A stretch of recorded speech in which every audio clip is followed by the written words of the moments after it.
প্রথমে দেখি টিভিএস এর একটা স্টোরি, মোটামুটি সবকিছু একসাথে করার চেষ্টা করেছে তারেক রহমানের দেশে আসা নিয়ে ইন্ডিয়ান মিডিয়ান নিউজ গুলো।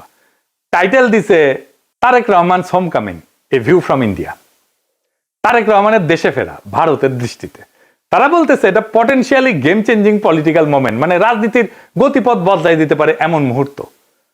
এখানে ওরা করছে, একটা পত্রিকা লিখেছে, ইংরেজিতে লিখেছে, ইংরেজি যেহেতু লিখেছে ঠিকই লিখেছে, তাই না?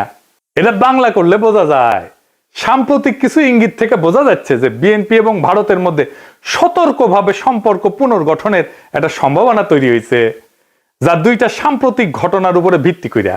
প্রথমত উল্লেখ করা হয়েছে যে ডিসেম্বরের শুরুতে ভারতের প্রধানমন্ত্রী নরেন্দ্র মোদী খালেদা জিয়ার অবনতিশীল স্বাস্থ্যের বিষয়ে উদ্বেগ প্রকাশ করেন এবং সব ধরনের সহায়তা দেওয়ার প্রস্তাব দেন। এর জবাবে বিএনপি দ্রুতই প্রকাশ্যে এই উদ্যোগকে স্বাগত জানায় এবং মোদীর প্রতি তাদের আন্তরিক কৃতজ্ঞতা প্রকাশ করে। পর্যবেক্ষকদের মতে এই বিনিময়কে দুই পক্ষের সম্পর্ক উষ্ণ হওয়ার একটা ভারত আত্মসমর্পণ করে